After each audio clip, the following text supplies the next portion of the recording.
Your phone isn't just a device. It's an addiction factory designed by engineers who understand your brain better than you. I built a $30 million business and maintained peak physical condition while the average entrepreneur can barely focus for 15 minutes without reaching for their digital dopamine drip. That constant phone checking isn't harmless. It's rewiring your neural pathways, suppressing your creativity, and making you less effective at everything else that matters. In the next 14 minutes, I'll show you the exact biological mechanisms that make your phone more addictive than cocaine, how this addiction is literally shrinking key areas of your brain, and the 3-step framework I use to control technology instead of being controlled by it. But if you can't make it through this video without checking notifications, you're already deeper in the addiction than you realize. Let's make this full screen. Let's go.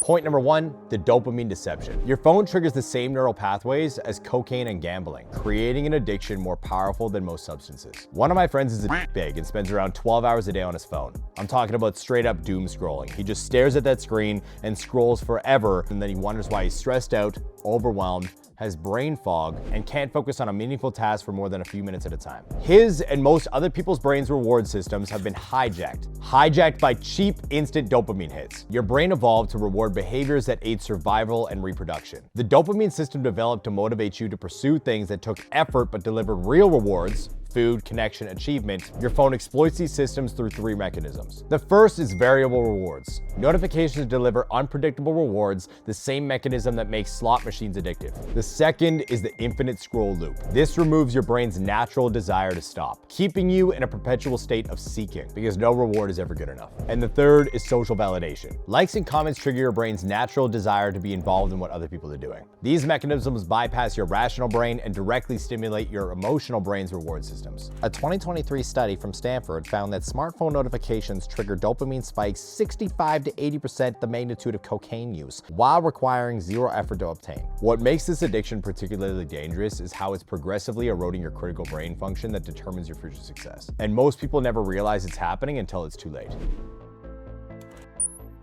Constant phone use is physically rewiring your brain to be incapable of sustained attention. I can focus on one task for hours at a time while most people can't focus for a few minutes. How on earth do you expect to get ahead of other people? Your brain physically changes based on how you use it. Constant digital interruptions trigger 3 destructive processes. The first is neural rewiring. Pathways for distraction strengthen while focus circuits weaken. The second is attention residue. Each interruption causes cognitive debris, which reduces performance up to 23 minutes. And the third is working memory decline. This means reduced capacity to hold complex ideas in mind. The result is a permanent state of scattered attention that makes deep thinking impossible. I'm gonna quote a guy named Henry David Thoreau. The cost of a thing is the amount of life which is required to be exchanged for it. So your phone, you literally need to exchange brain cells and focus. This addiction isn't just destroying your productivity, it's systematically undermining the biological foundation of happiness itself, creating a vicious cycle that most people never escape.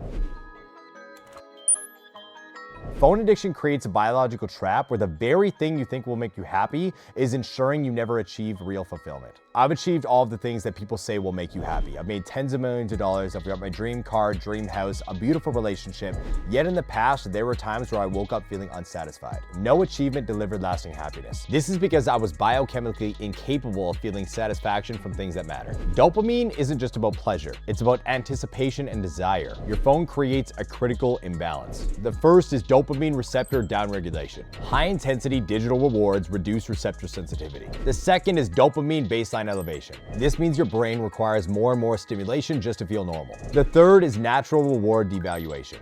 Real-world achievements can't compete with artificial intensity. This is like comparing porn to real-life sex or hanging out with your friends versus scrolling reels. It's artificial and way more intense. This creates a biological happiness trap where things that would actually fulfill you no longer register as rewarding. Research from Harvard's Department of Psychology shows that frequent social media users report 37% lower life satisfaction while simultaneously spending 4 times more time on platforms seeking happiness. Breaking this cycle isn't about willpower. Most approaches fail because they don't address the underlying biological mechanism. But there's a science-backed framework that can reset your brain's reward system in as little as 10 days.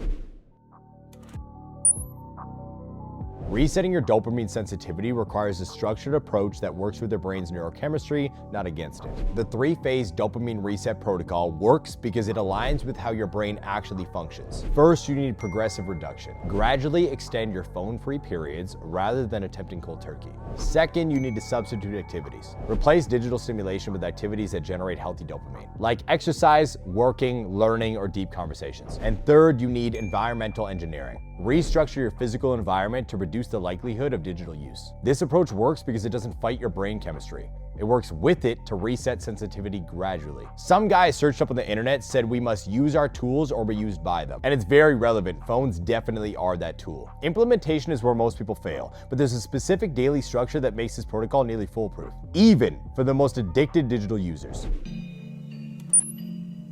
Daily implementation requires a proven structure that prevents relapse and accelerates neural rewiring. This daily implementation framework has 3 components. The first is a morning pattern interrupt. The first 60 minutes of each day must be phone-free with a specific substitute routine. The second is interval training, scheduled phone use with strict time boundaries that gradually decrease. The third, an evening shutdown. A complete technology cutoff 90 minutes before sleep with specific wind-down activities. This structure works because it targets the 3 key windows when your brain is most vulnerable to addiction reinforcement. Try and remember what your brain was like before you introduced technology. Oh, that's right, you can't because your brain's so f***ed you don't have one. Breaking your phone addiction isn't just about avoiding a negative, it's about creating a space for the extraordinary. When you free your mind from constant digital stimulation, you unlock capabilities that have been suppressed. Deep thinking, creativity, presence of mind, and mental clarity. This isn't about becoming a digital hermit that never touches his phone. It's about using technology intentionally rather than being used by it. Watch this video next where I talk about the 5 levels of mastery of the top 1%.